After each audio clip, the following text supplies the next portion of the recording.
Aquella tarde de domingo no había planeado nada extraordinario. Solo una simple visita a la casa de mi madre con mi pequeño Mateo. Era uno de esos días tranquilos de primavera en Valencia, cuando la rutina nos regala una sensación de estabilidad que tanto necesitaba. Quería que mi hijo pasara tiempo con su abuela, algo que se había vuelto una costumbre dominical desde que mi padre falleció hace 3 años. Caminamos lentamente por la calle de las Flores, ese paseo que conozco desde niña, con sus casas antiguas y balcones llenos de geranios. El sol comenzaba ya a descender, pintando el cielo de naranja mientras Mateo saltaba entre las baldosas contando en voz alta. Llevaba una ligereza en el corazón, completamente ajena a lo que me esperaba al doblar la esquina.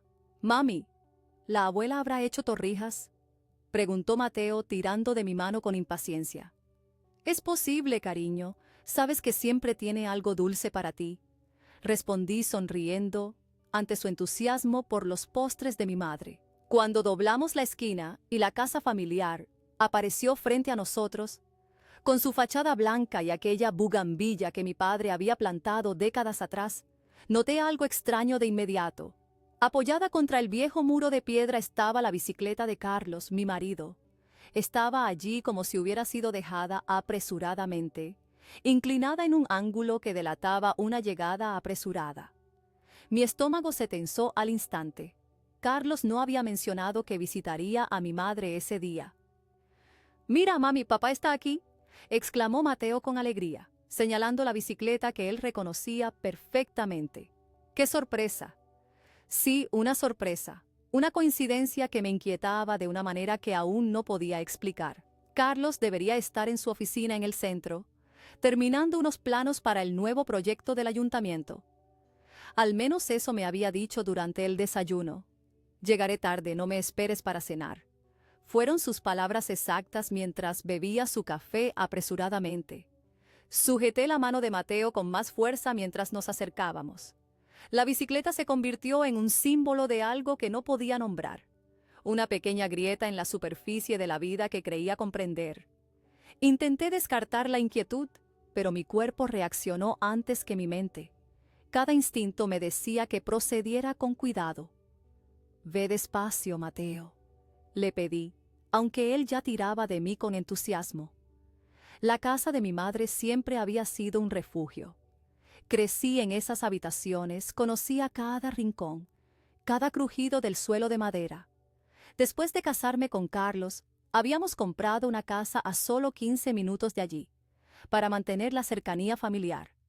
Mi madre, Dolores, había quedado viuda relativamente joven, y yo era su única hija.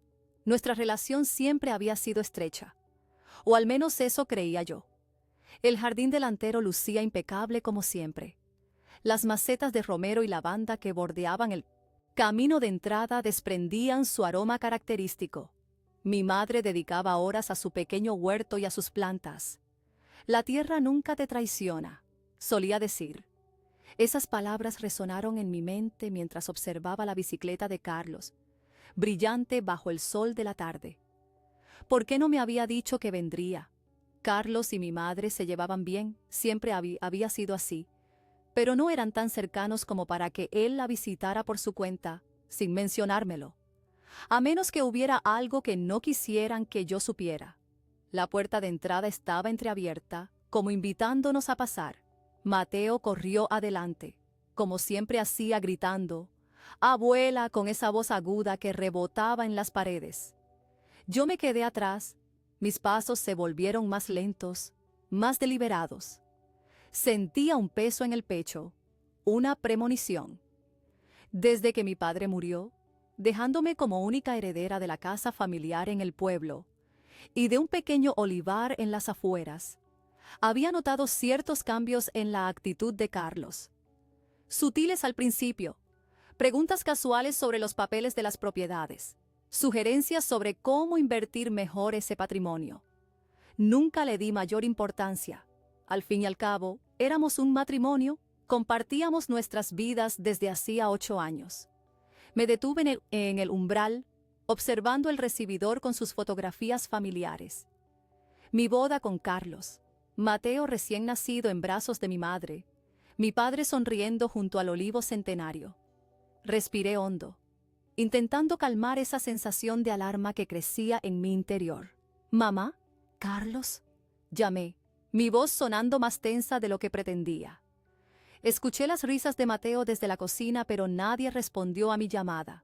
Quizás no me habían oído, o quizás necesitaban unos segundos más para preparar una explicación sobre por qué estaban reunidos allí, sin mí, en una tarde de lunes cuando ambos deberían estar en otros lugares. Avancé por el pasillo de baldosas hidráulicas que tanto le gustaban a mi madre, esas con diseños geométricos en azul y ocre que habían resistido el paso de décadas. Cada paso que daba parecía llevarme hacia algo inevitable, como si el destino hubiera preparado cuidadosamente este momento sin que yo lo supiera. Al llegar al jardín delantero, Mateo salió disparado hacia el interior para encontrar a su abuela, dejándome sola entre los rosales y el limonero que mi padre había plantado el año de mi nacimiento. Fue entonces cuando escuché voces provenientes de la ventana lateral, medio cubierta por unas cortinas de encaje que mi madre se negaba a cambiar a pesar de su evidente desgaste. Al principio las palabras se mezclaban en un murmullo bajo, pero pronto tonos familiares llegaron a mí con una claridad inquietante. Una era indudablemente la voz de mi madre, la otra pertenecía a Carlos, mi marido. Me quedé paralizada, con el corazón latiendo como si me estuviera advirtiendo que no siguiera adelante. Sus voces subían y bajaban con el ritmo de una conversación seria, no la charla casual que habría esperado. Me acerqué sigilosamente, cada paso deliberado, hasta que pude distinguir sus palabras. Recuerdo la brisa fresca acariciando mi piel, mientras mi pecho ardía con un calor que venía desde dentro. Y entonces, como una piedra que rompe un cristal, escuché mi nombre entretejido en una frase que puso mi mundo patas arriba. «Elena no tiene por qué enterarse hasta que esté todo firmado», dijo mi marido con una naturalidad que me heló la sangre. «El comprador está dispuesto a pagar en efectivo por el olivar, sin hacer muchas preguntas». «No sé, Carlos». La voz de mi madre sonaba dubitativa, pero no por las razones que yo hubiera esperado. «¿Y si alguien del pueblo le comenta algo? Sabes cómo son en Río Frío, todos se conocen. Por eso hay que actuar rápido. Tu firma es suficiente si usamos los poderes que te dio Antonio antes de morir. Elena ni siquiera revisa esos documentos. Confía ciegamente en ti». Mi padre. Estaban hablando de los poderes notariales que mi padre le había dejado a mi madre para gestionar asuntos menores mientras se tramitaba la herencia. Unos poderes que, según el notario Mendoza, habían expirado hace más de 2 años. Pero ellos parecían pensar que seguían vigentes. ¿Y qué le diremos cuando pregunte por el dinero? Mi madre parecía más preocupada por la logística que por el hecho de estar traicionando a su propia hija. «Ya lo tengo pensado», respondió Carlos con esa voz que usaba en sus presentaciones de arquitectura, segura y calculadora. «Le diremos que hubo problemas con los lindes, que tuviste que vender urgentemente para evitar un pleito costoso. Para entonces, el dinero ya estará invertido en el proyecto de Madrid. Recuperaremos el triple en menos de 1 año. ¿Y Mateo? ¿No se supone que ese olivar sería para él algún día? Elena siempre habla de enseñarle a cuidar los olivos como hacía su padre». Hubo un silencio que pareció extenderse eternamente. Podía imaginar a Carlos haciendo ese gesto tan suyo, pasándose la mano por el pelo mientras pensaba: «Los niños no necesitan tierras, Dolores, necesitan oportunidades. Con lo que ganemos, podremos pagarle los mejores colegios, incluso estudios en el extranjero». Es lo que Antonio hubiera querido. Escuchar a Carlos invocando la voluntad de mi padre fue como una puñalada. Mi padre, que había cuidado ese olivar durante 50 años, que me había enseñado a distinguir cada variedad de aceituna, que me hacía prometer cada Navidad que nunca lo vendería. «Esta tierra es nuestra historia, Elena», me decía mientras recorríamos las hileras de árboles centenarios. «Entonces está decidido. concluyó mi madre con un suspiro que me pareció de alivio. Llamaré a Jiménez mañana para que prepare los papeles. Cuanto antes terminemos con esto, mejor. Perfecto. Recuerda, ni una palabra a Elena. La conozco, sé. Pondría sentimental por esa tierra. Nunca ha entendido el valor del dinero. Solo ve olivos donde yo veo cifras. Nunca había escuchado a Carlos hablar así de mí. En 8 años de matrimonio, siempre había presumido de mi sensibilidad, de mi conexión con mis raíces. Mi mujer tiene los pies en la tierra, le decía a sus amigos en las cenas. Ahora entendía el doble sentido de esa frase, el ligero tono condescendiente que nunca había querido reconocer. ¿Has traído los documentos que te pedí?, preguntó mi madre. Sí, están en mi maletín. Los preparó Fernández, ese abogado de Málaga que no hace preguntas mientras le pagues bien. El sonido de papeles desplegándose llegó hasta mí. Imaginé las manos de mi madre, esas manos que me habían consolado tantas veces, firmando documentos para robarme lo que legítimamente me pertenecía. La tierra donde estaban enterradas las cenizas de mi padre, siguiendo su última voluntad. Mis rodillas flaquearon y tuve que sujetarme al marco de la ventana para no caer. Podía escuchar cada detalle de su plan. Cómo presentarían la venta, cómo se distribuiría el dinero y cómo yo permanecería convenientemente en la oscuridad hasta que fuera demasiado tarde. Cada palabra arrancaba otro hilo del tejido de confianza que creía que sostenía mi vida. ¿Y si se enfada? La voz de mi madre sonaba ahora más pequeña, como si finalmente estuviera considerando mis sentimientos. Carlos soltó una risa breve, casi despectiva. ¿Elena? ¿La conozco bien? Se enfadará, llorará un poco, pero luego lo aceptará. Siempre lo hace. Es demasiado buena, ese es su problema. Es mi hija, Carlos, dijo mi madre, y por un momento pensé que recapacitaría. No quiero perderla por esto. No la perderás. Te necesita demasiado, especialmente ahora que eres su única familia. Además, cuando vea los beneficios del proyecto, entenderá que lo hicimos por su bien, por el futuro de Mateo. La risa de mi hijo resonó desde la cocina, aguda e inocente contra la pesada verdad que acababa de descubrir. Quería aferrarme a ese sonido, fingir que había escuchado mal, pero la conversación era demasiado precisa para ser malinterpretada. La realidad era clara. Había estado viviendo dentro de una ilusión cuidadosamente construida por las mismas personas que pensé que nunca me harían daño. «Será mejor que vaya a ver qué hace Mateo», dijo mi madre. «Ya sabes cómo es, capaz de vaciar todos los tarros de galletas». «Claro, yo guardaré esto. Y recuerda, mañana a las 10 con Jiménez». Yo no puedo ir, tendría que dar demasiadas explicaciones en la oficina, pero confío en que lo manejarás bien. No te preocupes, no es la primera vez que firmo documentos importantes. No, pensé, probablemente no era la primera vez. ¿Cuántos otros acuerdos habrían hecho a mis espaldas? ¿Qué otros secretos compartían mientras yo vivía en mi burbuja de confianza? Escuché pasos acercándose a la ventana y me retiré rápidamente, ocultándome tras el grueso tronco del limonero. Mi corazón latía tan fuerte que temía que pudieran oírlo. Vi la silueta de Carlos asomarse brevemente, como asegurándose de que nadie los había escuchado. Antes de cerrar la cortina por completo, me quedé allí, inmóvil, mientras las palabras que había escuchado se repetían en mi mente como un eco interminable. Mi marido y mi madre, las dos personas en quienes más confiaba en el mundo, conspirando para robarme no solo una propiedad, sino el legado de mi padre, mis raíces, la conexión con mi tierra. Mis piernas flaquearon y tuve que apoyarme contra el tronco rugoso del limonero para no caer. El aroma de azahar que tanto me gustaba ahora parecía asfixiarme. Podía escuchar cada detalle de su plan. ¿Cómo falsificarían mi firma si fuera necesario?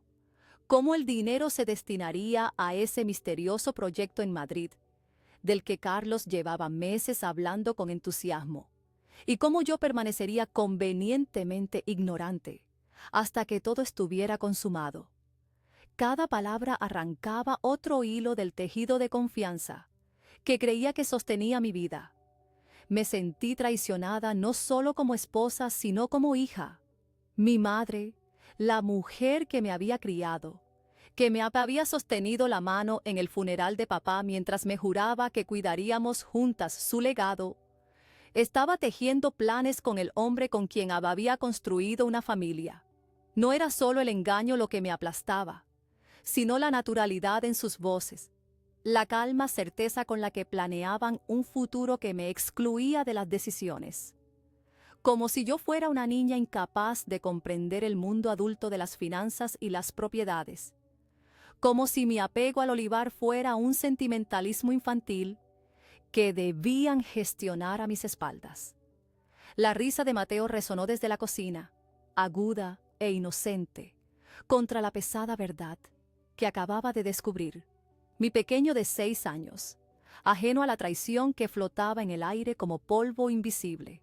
El niño que Carlos juraba proteger mientras planeaba vender la tierra que sería su herencia algún día. Quería gritar, quería irrumpir en la cocina y confrontarlos, pero el sonido de las carcajadas de mi hijo me mantuvo inmóvil. Mateo adoraba a su padre, idolatraba a su abuela. ¿Qué derecho tenía yo de destruir esa imagen en un instante de rabia? ¿Qué ganaría exponiendo la verdad en ese momento, sin un plan, sin tiempo para procesar lo que acababa de descubrir? Respiré profundamente, intentando controlar el temblor de mis manos. Necesitaba pensar con claridad. El olivar había sido la pasión de mi padre, Antonio Martínez, un hombre que había trabajado esa tierra con sus propias manos durante 5 décadas.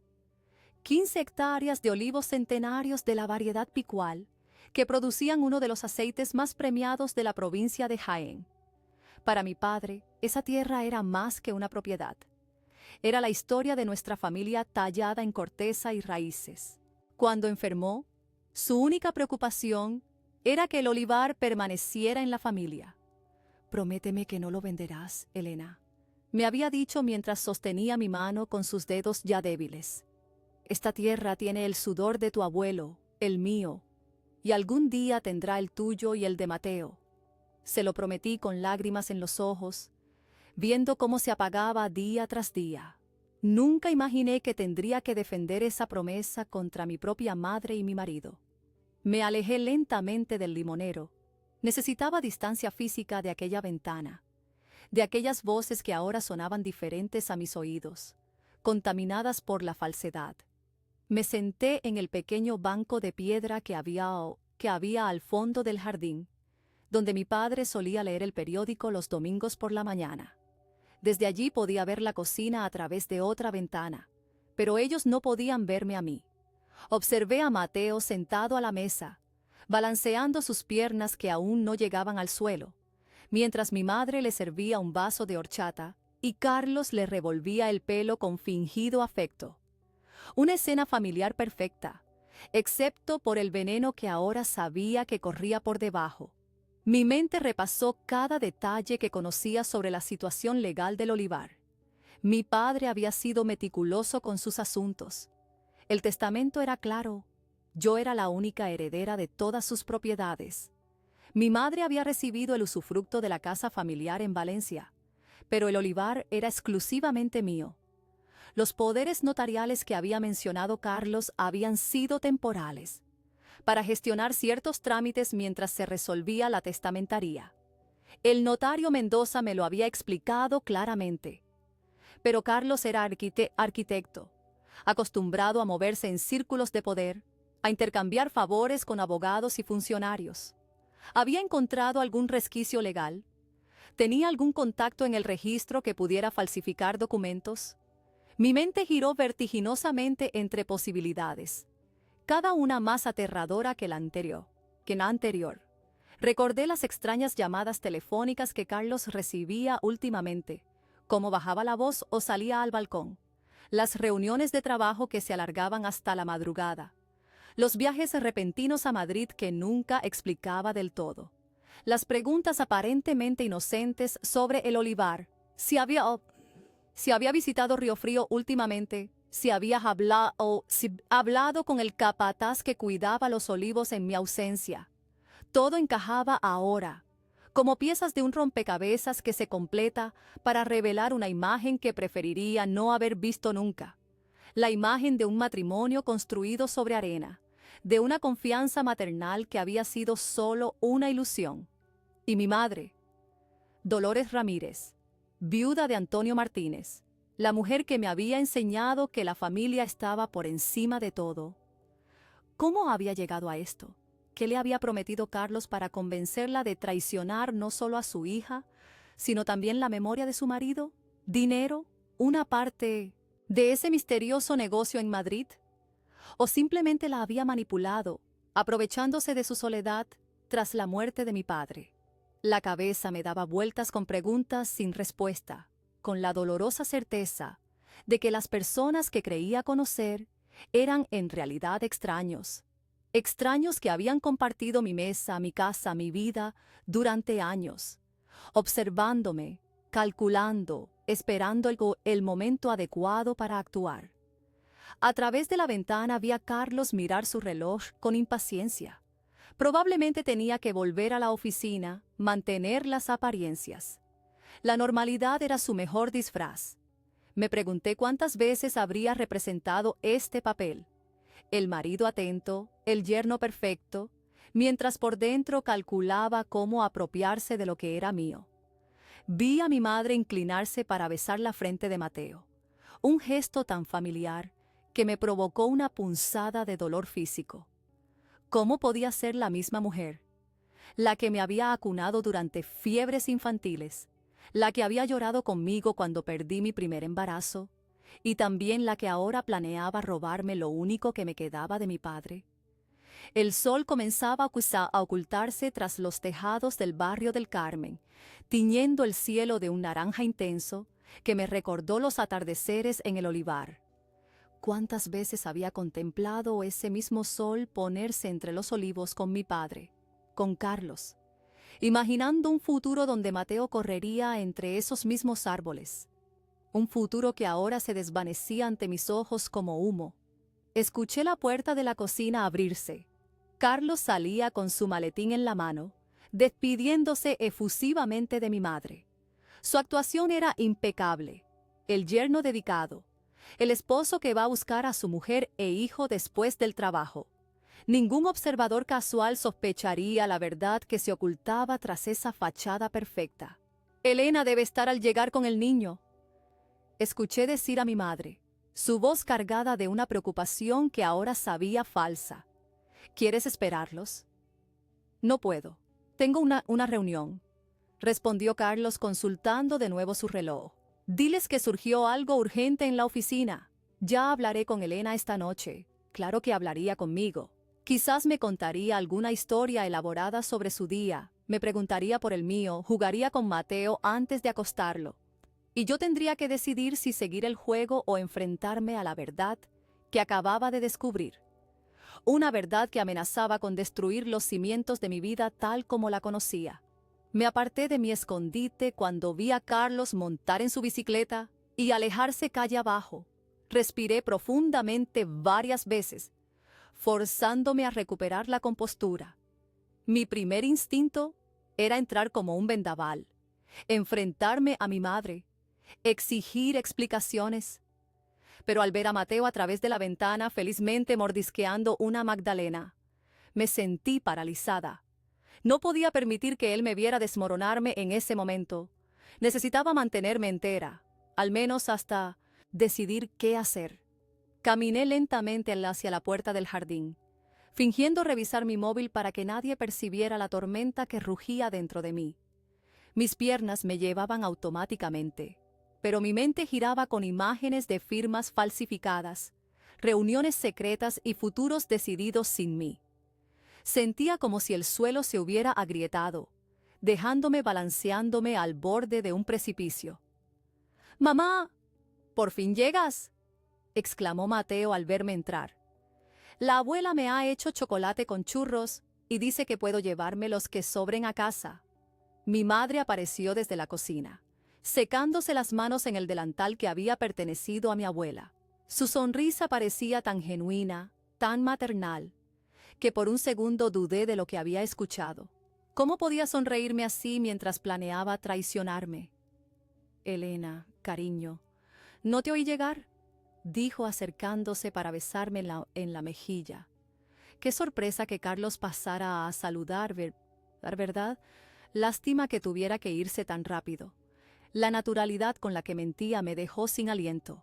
Ni un titubeo, ni un parpadeo nervioso que delatara la farsa. ¿Cuántas otras mentiras habría disfrazado con esa misma sonrisa a lo largo de los años? Sí, una sorpresa, respondí, sorprendiéndome a mí misma por lo firme que sonaba mi voz. No me dijo que vendría. Ya sabes cómo es, siempre con esas ideas repentinas, comentó ella volviendo a la cocina. Ven, te he guardado un poco de tortilla. Debes estar hambrienta después del paseo. La seguí como en un sueño, observando cada movimiento suyo con nuevos ojos. Mi madre, Dolores, de 62 años, con su cabello entrecano recogido en un moño sencillo y sus manos ligeramente manchadas por años de trabajar en el huerto. La mujer que me había enseñado a ser honesta por encima de todo. La verdad siempre sale a la luz, Elena, me decía cuando era niña. ¡Qué ironía! ¿Te encuentras bien?, preguntó mirándome con aparente preocupación. Estás pálida. Solo cansada, mentí, sorprendida por lo fácil que resultaba fingir normalidad. He tenido mucho trabajo en el instituto esta semana. Los exámenes finales, ya sabes. Ser profesora de literatura en un instituto de Valencia me había parecido siempre una vocación perfecta. Enseñar a los adolescentes a apreciar a García Lorca, Antonio Machado y Ana María Matute mientras Carlos diseñaba edificios y urbanizaciones cada vez más ambiciosas. Nunca me había importado que él ganara 3 veces mi sueldo. Mi satisfacción venía de otras fuentes. Ahora me preguntaba si él había visto mi profesión como algo menor, un pasatiempo mientras él se ocupaba de los asuntos importantes. ¿Y qué quería Carlos?, pregunté, intentando sonar casual mientras picoteaba la tortilla sin realmente probarla. No me dijo que pasaría por aquí. Vi un destello de nerviosismo cruzar su rostro antes de que se recompusiera. Nada importante. Pasaba cerca y quiso saludar. Respondió demasiado rápido. Me preguntó por unas fotos antiguas de la familia para un álbum que quiere regalarte por vuestro aniversario. Nuestro aniversario era en septiembre, a 4 meses de distancia. Una excusa pobre, pero ella sabía que yo no la cuestionaría. Siempre había confiado en su palabra. Abuela, cuéntame otra vez la historia del abuelo y los olivos, interrumpió Mateo, ajeno a la tensión que flotaba en la cocina. Vi a mi madre tensarse ligeramente antes de sonreír a mi hijo. Ahora no, tesoro, tu madre parece cansada. Quizás otro día. Pero me prometiste que hoy me contarías cómo el abuelo ganó el premio por el mejor aceite, insistió Mateo con ese tono testarudo que heredó de mí. Mateo, no insistas, intervine, incapaz de soportar la idea de escuchar a mi madre contar historias sobre un olivar que planeaba vender a mis espaldas. Tenemos que irnos pronto. Tan temprano. Mi madre pareció genuinamente decepcionada. Pensé que podríais quedaros a cenar. He preparado albóndigas, las que tanto le gustan a Mateo. Mi hijo se iluminó ante la mención de su plato favorito, pero yo no podía soportar la idea de sentarme a la mesa con ella, fingiendo normalidad mientras por dentro me desgarraba. Tengo exámenes que corregir, me excusé. Otro día, mamá. Mientras recogía las cosas de Mateo, observé la casa con nuevos ojos. Las fotografías familiares en las estanterías, el sillón donde mi padre solía sentarse a ver los partidos del Valencia CF, los libros de García Márquez que me había regalado en mi adolescencia. Todo parecía ahora parte de un decorado, una escenografía cuidadosamente montada para una obra en la que yo desconocía mi papel. Cada comida compartida, cada gesto afectuoso, cada conversación que había creído sincera ahora se reproducía en mi cabeza, con un nuevo y cruel significado. ¿Cuánto tiempo llevaban ocultándome esto? que otras verdades habían sido torcidas en mentiras. Apreté los puños, decidida a no derrumbarme antes de entender el alcance completo de su traición. ¿Seguro que estás bien?, insistió mi madre mientras me acompañaba a la puerta. Te noto distante. Hubo un momento, brevísimo, en que estuve a punto de estallar, de confrontarla allí mismo. Pero Mateo tiraba de mi mano, emocionado por llevarse una bolsa de churros, y supe que ese no era el momento. Estoy bien, mentí evitando su mirada. Solo cansada. Te llamaré mañana, dijo ella besando mi mejilla. Cuídate, hija. Aquella palabra, hija, resonó en mis oídos como una burla. ¿Qué clase de madre conspira contra su propia hija? ¿Qué clase de madre traiciona la memoria de su marido vendiendo la tierra que él amaba? Caminamos en silencio por las calles del barrio, Mateo saltando ocasionalmente en los charcos que había dejado una breve lluvia primaveral. Las fachadas coloridas de las casas, los ancianos jugando a la petanca en la plaza, las macetas de geranios en los balcones. Todo seguía igual, mientras mi mundo se desmoronaba silenciosamente. Mamá, ¿por qué estás tan callada?, preguntó Mateo de repente, con esa intuición que a veces tienen los niños. ¿Estás enfadada conmigo? Su pregunta me devolvió a la realidad. Mi hijo, mi pequeño, ajeno a las traiciones adultas, preocupado por haber hecho algo mal. No, cariño, no estoy enfadada contigo, le aseguré, agachándome para mirarlo a los ojos. Solo estoy pensando en cosas de mayores. ¿Cosas tristes?, insistió él, tocando mi mejilla con su manita pegajosa de chocolate. Un poco tristes, sí, admití, pero no te preocupes, las mamás también tenemos días difíciles. Cuando yo estoy triste, el abuelo siempre decía que hay que mirar a los olivos, dijo con esa sabiduría inocente que me dejó sin aliento. Decía que ellos han visto pasar muchas penas y siguen fuertes. Sus palabras, repetición de las que mi padre le había enseñado, me golpearon como una ola. Los olivos, esos árboles centenarios que ahora estaban en peligro por la codicia de las personas que deberían protegerlos. Esa noche, después de acostar a Mateo con un cuento sobre caballeros valientes que protegían sus tierras, me quedé despierta mientras Carlos dormía profundamente a mi lado. Contemplaba el techo de nuestra habitación, mi mente reproduciendo cada detalle de las voces escuchadas junto a aquella ventana. Cuanto más pensaba en ello, más encajaban las piezas del rompecabezas de mi vida, formando una imagen que nunca hubiera querido ver. El silencio de la noche en nuestro piso del ensanche era interrumpido solo por el ocasional ruido de algún coche en la Gran Vía o el timbre lejano del último tranvía. Normalmente estos sonidos me resultaban reconfortantes, parte del ritmo urbano de Valencia que había aprendido a amar. Esta noche, sin embargo, cada sonido parecía amplificar mi soledad, mi sensación de haber sido traicionada por quienes más amaba.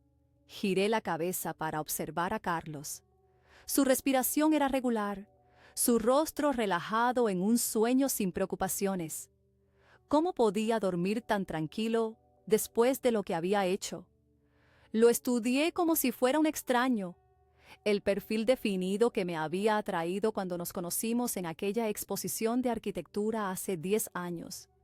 Las pequeñas arrugas alrededor de sus ojos que habían aparecido en los últimos tiempos, el cabello que comenzaba a ralear ligeramente en las sienes. ¿Quién era realmente este hombre con quien había compartido mi cama durante 8 años? Me levanté silenciosamente y fui hasta el salón. Allí, en la estantería, estaban los álbumes familiares que había organizado meticulosamente a lo largo de los años. Tomé uno al azar y lo abrí bajo la tenue luz de la lámpara. Nuestra boda en aquella masía cerca de Alicante. Carlos sonriendo, junto a mí, levantando la copa para un brindis mientras mis padres nos observaban con aparente orgullo. Mi madre abrazándome, con lágrimas que ahora me preguntaba si eran sinceras. Pasé las páginas lentamente. Nuestro viaje a Granada, donde Carlos había insistido en visitar cada rincón de la Alhambra, tomando notas para sus diseños. La primera vez que llevamos a Mateo, con apenas 1 año, al olivar de mi padre. Carlos sosteniendo a nuestro hijo entre los árboles centenarios, fingiendo interés en las explicaciones de mi padre sobre las diferentes variedades de aceituna. Todo parecía tan perfecto en esas fotografías. Una familia unida, con raíces profundas en la tierra valenciana y andaluza. Pero ahora veía las grietas en esa imagen, los pequeños indicios que había ignorado, las llamadas que Carlos atendía en otro cuarto, las reuniones de trabajo que se alargaban sin explicación, su creciente interés en mis propiedades heredadas. Recordé la primera vez que mencionó la posibilidad de vender el olivar, unos meses después de la muerte de mi padre. «Piénsalo, Elena», había dicho mientras cenábamos en la terraza. «Ese olivar está a 3 horas de aquí. Apenas lo visitamos 2 veces al año. Podríamos venderlo y usar ese dinero para comprar algo más cercano, quizás una casa en la playa para los veranos». Yo había rechazado la idea categóricamente, recordándole la promesa hecha a mi padre. «Es una cuestión sentimental, lo entiendo», había respondido con una condescendencia que entonces no percibí. «Pero a veces hay que ser prácticos. Tu padre entendería que las circunstancias cambian». No había vuelto a mencionar el tema directamente, pero ahora comprendía que nunca había abandonado la idea. Simplemente había cambiado de estrategia, buscando cómplices, encontrando atajos legales, manipulando a mi madre para que traicionara no solo a su hija, sino también la memoria de su marido. Me acerqué a su despacho, esa habitación donde Carlos pasaba horas trabajando en sus proyectos. Una habitación que siempre había respetado como su espacio privado. Esta noche, sin embargo, sentía que todos los límites habían sido quebrantados. Si él podía conspirar a mis espaldas, yo tenía derecho a buscar la verdad. Encendí su ordenador. La pantalla se iluminó pidiéndome una contraseña. Probé con nuestra fecha de aniversario, el cumpleaños de Mateo, incluso la fecha de inauguración de su primer edificio importante. Nada funcionó. Finalmente, por pura intuición, tecleé Madrid 2025. La pantalla se desbloqueó de inmediato, revelando carpetas ordenadamente etiquetadas. Una de ellas llamó mi atención. Proyecto Olivos. Con manos temblorosas la abrí. Dentro encontré documentos escaneados, planos, permisos municipales, estudios de viabilidad. No para preservar el olivar como ingenuamente podría haber esperado, sino para convertirlo en un complejo turístico de lujo. Finca Los Olivos. Experiencia. Rural Premium, rezaba el encabezado de un documento de marketing. Las imágenes mostraban pequeñas villas de diseño, entre olivos recortados ornamentalmente, una piscina donde antes estaba el viejo lagar, restaurantes gourmet, en lugar de los cobertizos donde mi padre almacenaba las herramientas.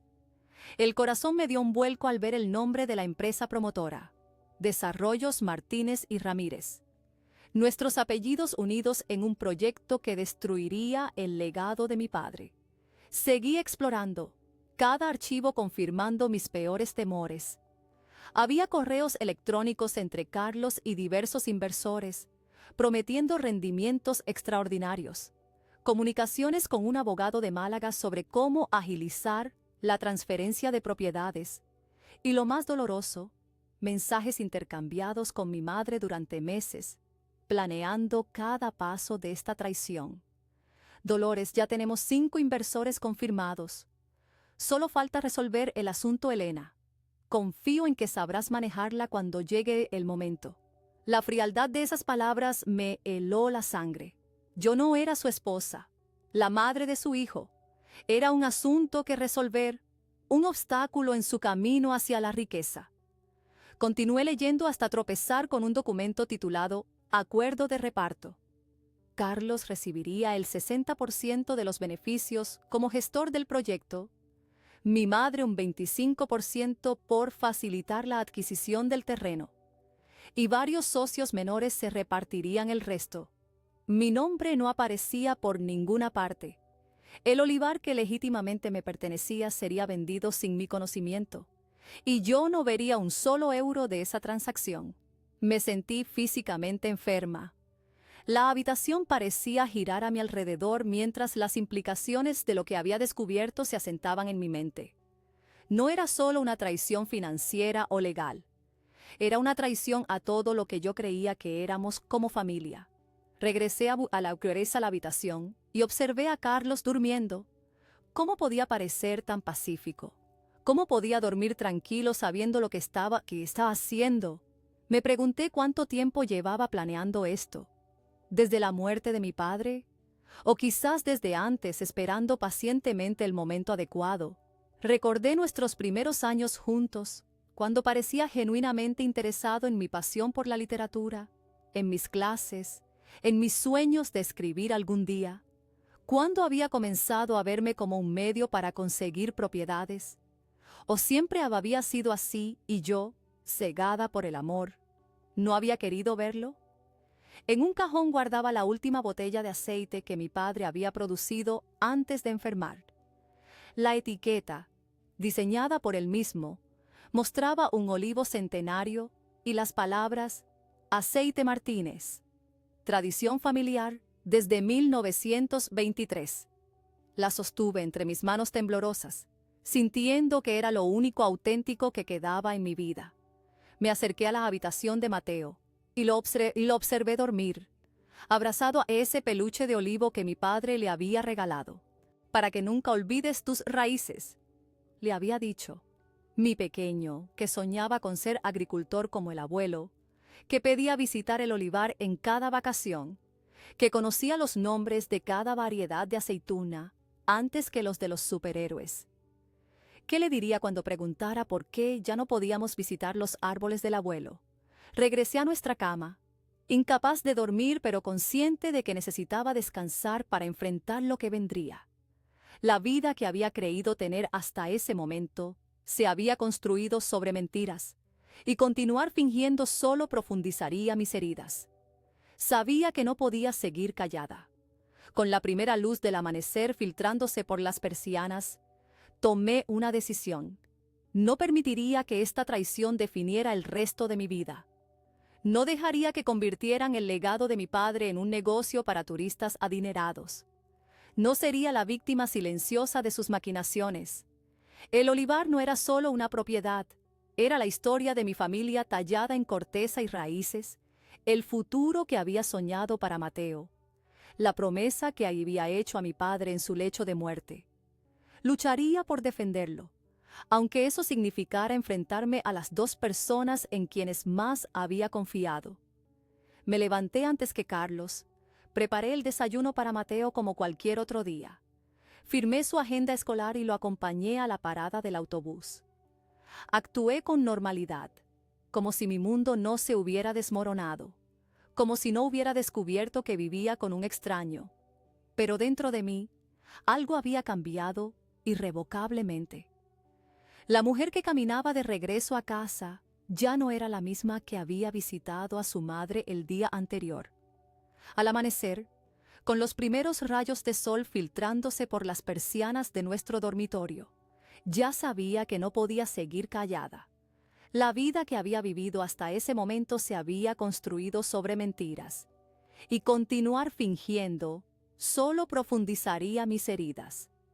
Observé a Carlos, todavía dormido, y me pregunté si alguna vez lo había conocido realmente. Me levanté sigilosamente y me preparé un café en la cocina de nuestro piso. El silencio matutino de Valencia, normalmente reconfortante, ahora pesaba sobre mí como una losa. Desde la ventana podía ver la cúpula de la catedral emergiendo entre los edificios del centro, ese paisaje familiar, que siempre me había dado sensación de pertenencia. Hoy, sin embargo, me sentía extranjera en mi propia vida. Marqué el número de Lucía, mi amiga desde la facultad y ahora abogada especializada en derecho civil. Era temprano, pero sabía que estaría despierta. «Elena, ¿qué ocurre?» Su voz sonaba preocupada. Rara vez la llamaba a esas horas. «Necesito verte hoy», dije manteniendo la voz baja. «Es urgente, Lucía. Se trata del olivar de mi padre». Hubo un breve silencio al otro lado de la línea. «¿Ha pasado algo?», preguntó con cautela. Prefiero contártelo en persona. ¿Podemos vernos? ¿En tu despacho a las 10? Por supuesto. Cancelaré mi primera cita, respondió sin dudar y añadió: Elena, sea lo que sea, lo resolveremos. Su confianza me dio un atisbo de esperanza. Después de colgar, consulté la agenda de mi móvil. Tenía clase a primera hora, pero podía pedir a Marta, la profesora de filosofía, que me cubriera. Le debía un favor similar desde que la había sustituido durante su baja por migraña el mes pasado. Llamé también al notario Mendoza, el mismo que había gestionado el testamento de mi padre. Su secretaria me dio cita para esa misma tarde. Es sobre los poderes notariales de mi madre. Le expliqué brevemente. Necesito verificar su vigencia. Cuando terminé estas llamadas, me sentí ligeramente más fuerte. Ya no estaba simplemente reaccionando. Estaba tomando acción, recuperando el control que me habían arrebatado con sus mentiras. Desperté a Mateo con suavidad, como cada mañana.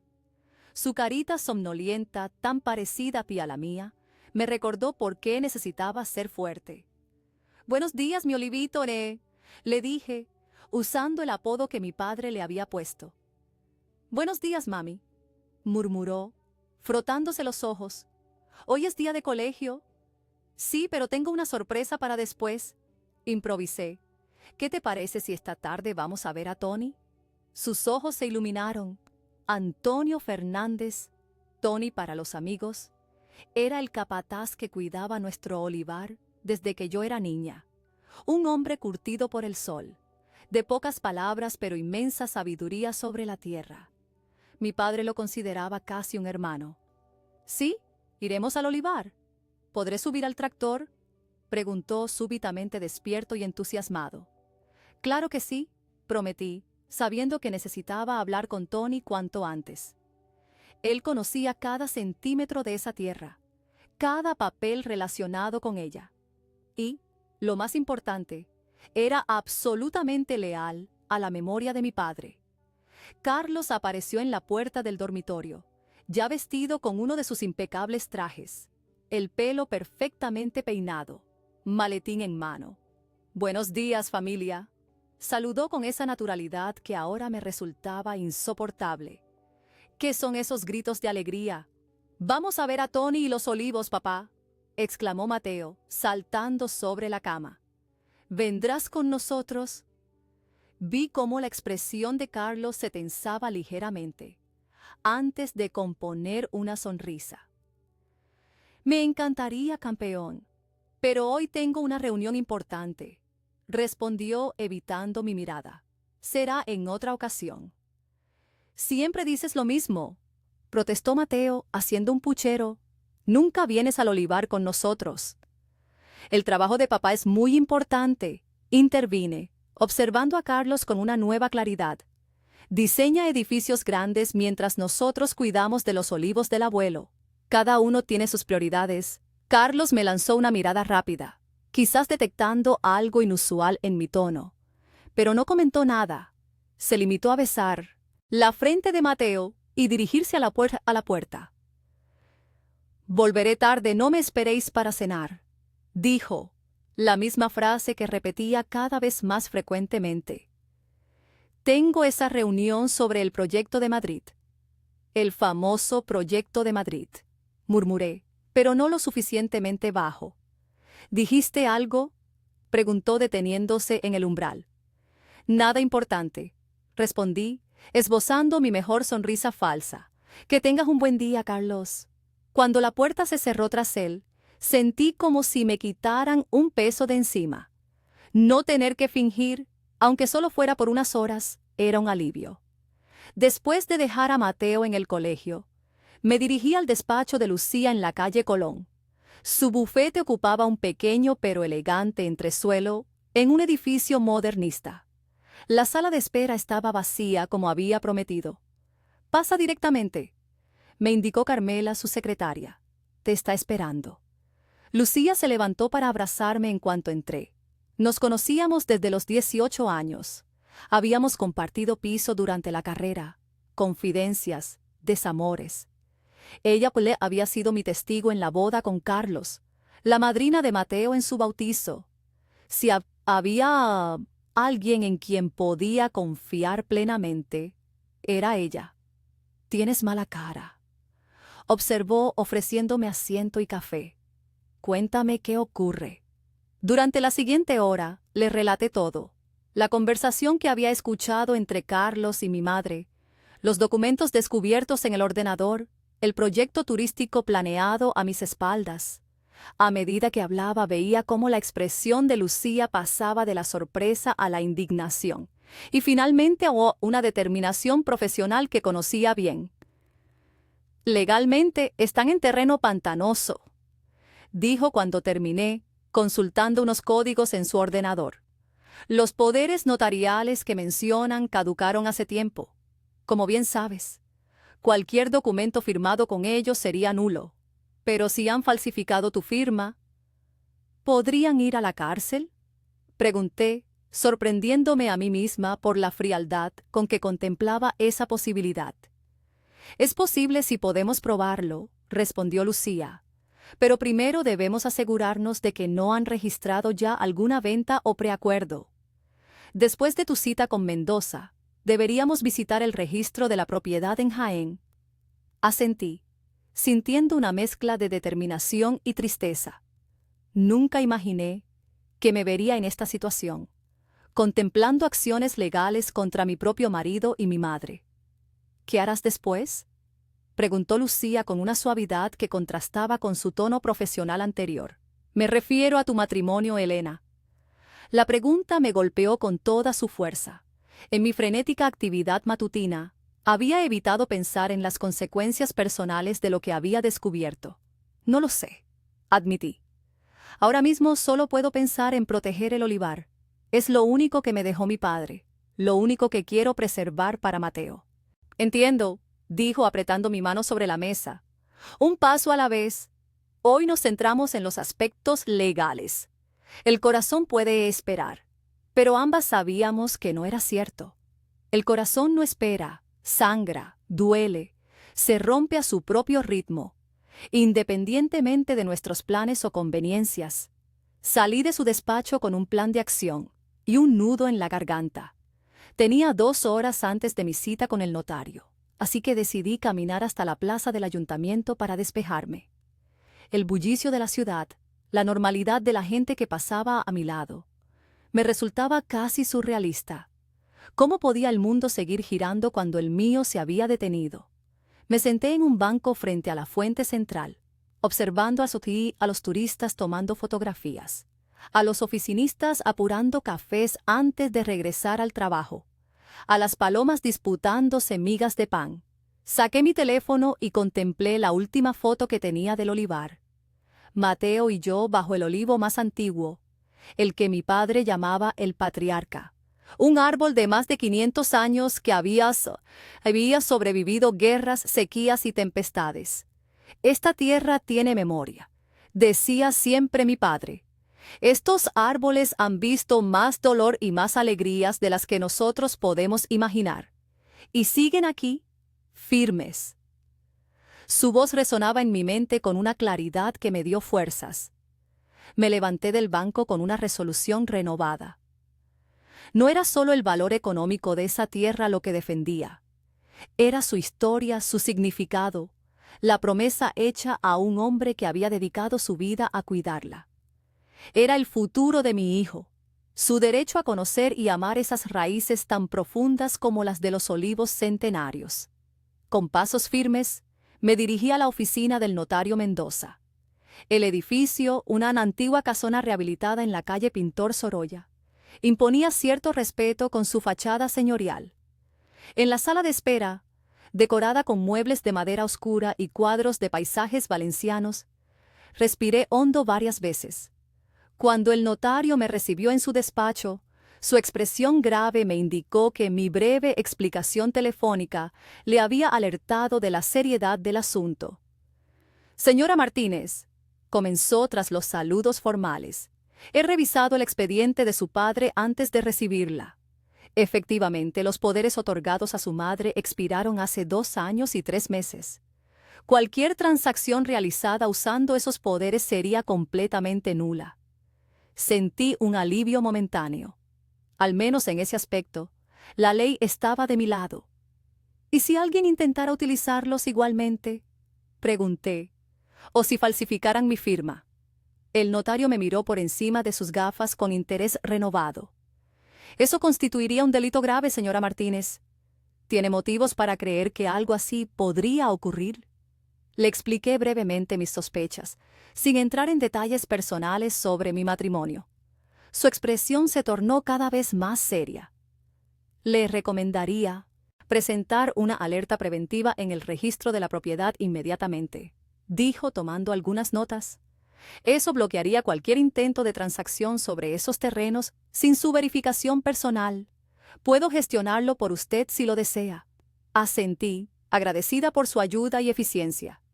Al salir de su despacho, con la promesa de que la alerta estaría activa en 24 horas, sentí que había dado el primer paso real hacia la protección de mi herencia.